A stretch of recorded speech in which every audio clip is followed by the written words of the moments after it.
Hey, you guys. I'm so excited for day 3 of our psychic challenge. This has been so fun the last 3 days. Today, we're going to be talking about the traits of mediumship and if you have the traits of mediumship. So, I'm here live on my YouTube channel, Brandaline Johnson. If you're watching here, please push like and subscribe because I do all these kinds of groovy things.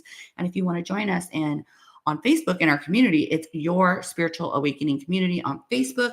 I'm live there as well. We have almost 5,000 people in there where you can connect with.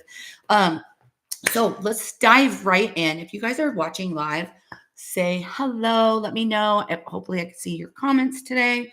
And if you're watching the replay, say I'm watching the replay. It keeps it bumped up to help keep the algorithm so more people can get this very important information. I am myself am a psychic medium, author, educator, and I am a spiritual awakening expert. I consider myself an expert. I've been teaching psychic and mediumship development since 2012. My program, the Awaken program, is the most famous program. Everybody that flows through there develops. I'll be talking more about that later, but let's dive right into traits of being a medium. Becoming a medium, a psychic medium, was the most magical time in my life. It was a time where hey, inspired soul, I'm so glad you're jumping on here and I can see your comment. Yay. So if you have questions during this, let me know. But becoming a medium was the most magical time in my life. It shifted everything in my life. It changed my career to what I'm doing now. It made me find my purpose, and then teaching my students and watching them develop and go on to do all of these magical things, like healing others, hypnotherapy, Reiki, actual mediumship, channeling. All of these things are so amazing. Becoming a channeler, to channel angels, dragons, light beings, speaking to the dead, shifting our paradigm, right? Changing us, bringing down, new earth and anchoring it to this planet.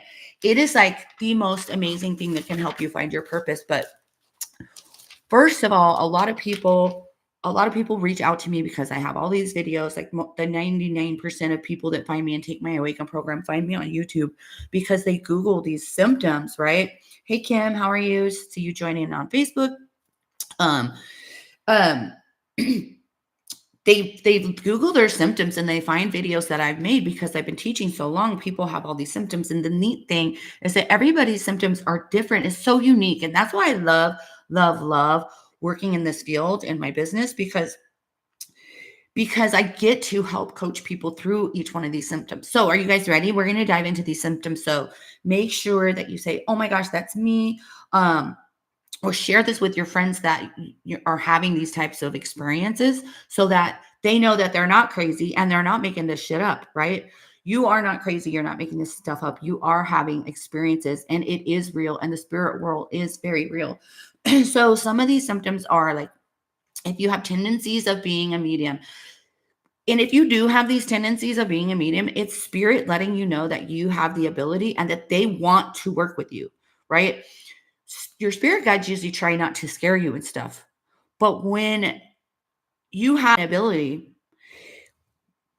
they need to let you know that you have this ability. So they may share with you some experiences that may feel uncomfortable to you, especially when we're talking about mediumship and not just a psychic experience.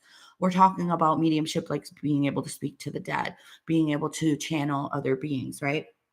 Um, it's magical. So don't be scared. And we'll talk more about that too. Or if you have questions about that. So here comes the symptoms. Like, how many of you guys wake up in the middle of the night all the time, like right at 3 a.m.?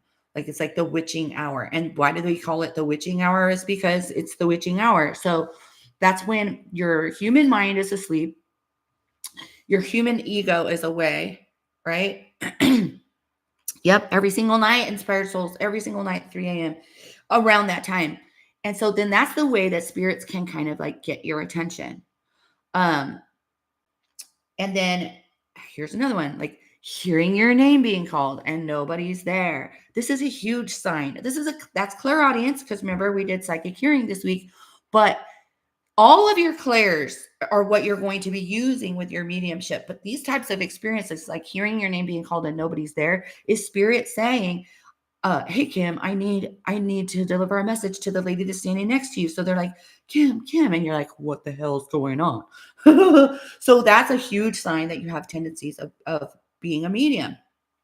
Hearing voices when you wake up in the middle of the night, or hearing voices in the fan. We talked about that with clairaudience too.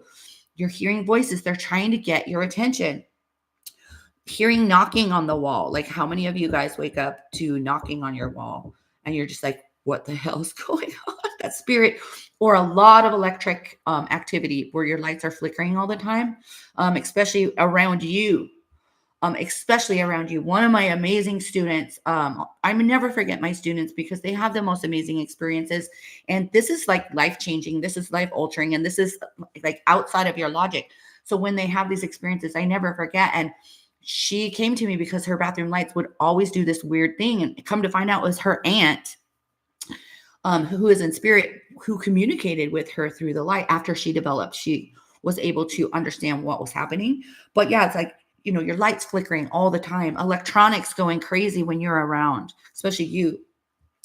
Paranormal experiences in your home. How many of you guys have like tons of paranormal experiences in your home, especially at night, right? Especially if you have like kiddos and their toys are going off in the middle of the night, or in the basement. Things are going on in the basement. I mean, we can all have these types of experiences, but when you have tendencies to being a medium, spirit is going to constantly try to get your attention. Spirit's going to constantly do what they have to do to get your attention because they want to work with you. And I call it your mediumship light bulb on. That means like you have like this light about you. And so the spirits kind of, or past loved ones, the dead people, when you have your mediumship light bulb on, the dead people, like they're attracted to you like moths, right? So they want to come to you because they see your light. They see your light and they want to communicate with you. But when you're not developed, you don't know what's going on. You just know you're having these strange experiences, like people calling your name, or the lights going on and off, or being woken up in the middle of the night, or having those paranormal experiences in your home. And especially if your kids are starting to get affected too, and they're starting to have night terrors and stuff. This could be a form of mediumship tendency, but a lot of times I tell my clients that come to me when their kids are getting affected, is it's important for you to develop into your abilities so that you can manage the energy in your home and you can help educate your children to step into this, because we are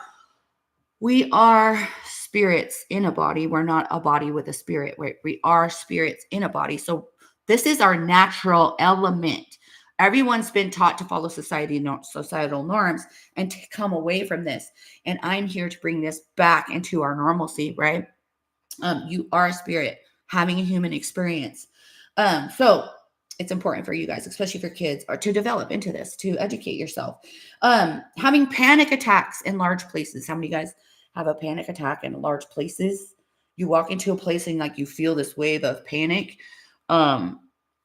This happened to me so much before, and I would have to put like my sunglasses on. Hey Karen, I love to see you here on the Facebook. I would have to put my sunglasses on because I couldn't breathe, like in the grocery store, or like not being able to breathe, feeling that pressure come onto you. This is a serious trait of that your mediumship light bulb is on. You walk in the Walmart or the grocery store and freaking all the spirits that are with their loved ones that are alive walking around, they're like, there she is. I'm gonna come get on her and freaking ask her to speak to my past, to my living loved one that's in the bread aisle with her. You know what I mean? So, and also smelling smoke or smelling cologne and nothing's there. This is huge. This is a lot of times like the cologne that your loved one would wear, or if your loved one was a smoker, they come around with that smoke smelling. Even like when I do mediumship readings, that past loved one will step into my energetic space, and instantly I'll be able to tell if they're a smoker or not because I smell it. Right? We call that clair olfactory, I believe. That's another sign that you have tendencies of being a medium, right? So seeing faces when you close your eyes at night. Do you see faces of strangers when you close your eyes, right? Inspired Soul saying she gets exhausted in stores. Yeah, it drains your energy field because they're all inside of your energy. So yeah, seeing faces when you close your eyes either at night or when you're like going into the shower, or even like if you open your eyes in the shower and for some strange reason through the clear shower curtain you see like some faces. These are past loved ones. They don't necessarily belong to you, but they belong to somebody, and they see that mediumship light bulb on and they want to get your attention. They want to communicate with you, but you don't know how, right? You don't know how to communicate with them. You're just having these random experiences like seeing their faces. Um, Sensing the dead, right? Like sensing the dead. You're because this is a random mediumship experience where you're like, I swear I felt like there was a dead person in my kitchen. I don't know who it was, but I swear there was somebody there. I felt it. I felt it in my stomach, right? That's clairsentience, your psychic feeling. Um, or opening your eyes and seeing, it's 11:11, by the way. I love that. Opening your eyes and seeing a dead person stand at your bedside. Okay, maybe that's not fun, or maybe it is fun for you. Different people have different experiences. Like I was saying a minute ago, that your guides, your spirit guides, don't necessarily want to scare you, but they're going to show you and allow you to have different experiences, even if it might be a little bit scary at first, just to let you know that you have that ability, right? That's kind of what happened to me. Like I didn't know I could talk to dead people until it happened, and then I was like, holy shit. And it's crazy, it's amazing, it's the most magical experience ever. But and then once you realize you have that ability, then you're like, well, you want to develop more into it because you really don't know what's going to happen after that. And we're going to talk about that in a minute too. So like I was saying, these signs are basically spirit asking you to work with them. Waking up and hearing a name. This is another experience. Waking up and hearing somebody's name. It's not your name. It's just somebody's random name. That spirit letting you know that you need to connect with that person. This has happened to me many times. And then I will go look for that person like on Facebook, and it's spirit saying that there's a message this person needs to receive. So you might hear somebody else's name, or you might wake up to a song, right? And that's important for you to look that song up. It could be a message for you or someone else. Also waking up and seeing something different by your bedside. Like one time I seen like Kuan Yin. I don't know if you guys know who she is. I'm like, who are you and what are you doing in here? And she's like, I'm Kuan Yin. I'm like, okay, get the hell out. Because when you're in that waking state, your human brain is at the back seat, right? Your ego is at the back seat, your logic is at the back seat, and your brain waves are still down in that like different brainwave level where you're able to have that more coherent frequency with the spirit realm. And that's why a lot of you guys have these mediumship experiences when you're just waking up or you're just falling asleep because you're getting relaxed. Your human mind is in the back and you're operating from a different position. And that's when you could wake up and hear these things and wake up and see things in your room. You guys all have to hear the story about me waking up and seeing Thomas the gnome standing by my bed. And I was like, what the fuck? Like a 2-foot gnome standing by my bed. And then as you wake up and your eyes open, then he disappeared like instantly, right? So that's your human brain is like, whoa, I can't accept this. That's why a lot of times some of you guys see something coming around the corner and then it's gone. It was there. It is there. Everything you see, it actually exists. It's just your logical mind and the different dimensions that we go through. Your human brain's like, no, that can't possibly happen. And your conscious mind shuts it off, right? So somebody's asking a question. When I'm doing a reading, my body would ache after. What is that? So I could answer that question right now. So when she does a reading, her body will ache after that. It could mean different things. You might not be protecting yourself when you're doing the reading. You might be allowing spirit to take your energy and use your personal energy so that they could get you the message. And when I teach my students mediumship, we talk a lot about energy because you are an energetic being and spirit uses energy. So you have to have a different energetic source for them to utilize. So I would probably say, tell them to not drain your field. It could be so many different things. That's why I would love to coach you through your question. It could also be like if you read somebody and they have fibromyalgia and you're just taking on their energy and you're feeling how their body ache. But if you're saying that it's happening all the time, then it's it's something different. It's something like your energy is being drained. So hopefully that helps you. And there's different methods to do that, but that's for a different call, darlings. So yeah, seeing these things. So here's the other thing too, is like different types of people come to me for this type, for the training, for the development. And some people come to me because they have these experiences and they're afraid. They're afraid of themselves. They're afraid of what's happening. They're afraid of bringing spirit into their home because they have children, small children. They're afraid for their children. They're afraid if they open this up, what will happen? They're afraid maybe because of like religious aspects, like they think they might go to hell or something along those lines.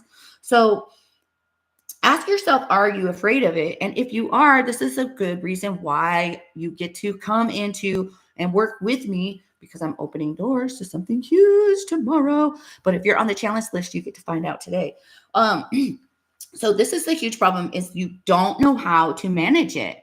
And this is what I help my clients with, because the big thing with this whole spiritual realm, it's really real. And we are getting closer. The veil between the spirit world and the human world is the ever so thinning and merging with each other. So don't you want to be somebody on the front lines and be able to be this person to link that and be able to help? So that way you can help guide everybody else once they get to where you are at, where we are at. Is you need to learn how to manage it. And if you're afraid, that's why you need to learn to manage it. And the other problem you guys have when you're having all these experiences is you don't know how to use it. Okay. Because dead people don't talk with their mouths. All right. So you might be like, I see dead people. I see them. I see these dead people all the time. Hey, Holly, I see you on Facebook. Thanks for joining, my love. You don't, and the other thing is, people that have these experiences, they're like, oh, I just have these random experiences. But you know what? You don't know what can come about in your life when you open up to it and you develop it. You have no idea about the magic, because like I was saying at the beginning of the video, is being a medium becoming a medium was the most magical time in my life. And when I say becoming, that, guess what? That means that I wasn't just born talking to dead people, right? I stepped into it. I developed into it. I worked with another medium, and it was absolutely amazing. And it, like I said, it brought me to here today, to my life purpose, to my career, to helping hundreds and hundreds of other people that help hundreds and hundreds of other people, right? So you may see or sense the dead, but what good is that, right? Because they don't speak with their mouths, right? Other than interesting conversations with your friends, like, oh my God, I saw a dead person yesterday. How cool was that? Or I have these experiences, or, ooh, I think I could speak to aliens. Like, these are all just neat little conversations that the majority of people have. But what if it led you to your purpose, right? What if it led you to heal other people? What if it helped other people with their grief, right? Because I wouldn't be where I am now with the deaths that I've had in my life if I didn't understand the other side, and that life goes on, and I wasn't able to communicate with these people, right? How about being able to ground spirit onto this third dimension, becoming a channeler to angels, light beings, shifting our paradigm, right? Leaving your 9 to 5. What if this led you to get out of your 9 to 5 job and into something that's so much more magical and creative, and becoming magical? So I absolutely love teaching you guys. If you have any questions, leave it in the comments. And some of you guys may be leaving them because I haven't been able to see the comments on Facebook, but leave it there, darlings, and I will come back and reply to you. And let me know, are you guys ready to step into your mediumship and your psychic abilities? Because tomorrow I have the doors opening to something that's amazing. So I will be back to announce that. Unless you want to get into my DMs so you can find out first, then we could do that. So I'm sending you guys all love. I hope you love this training. Share it with your friends, and I will see you soon.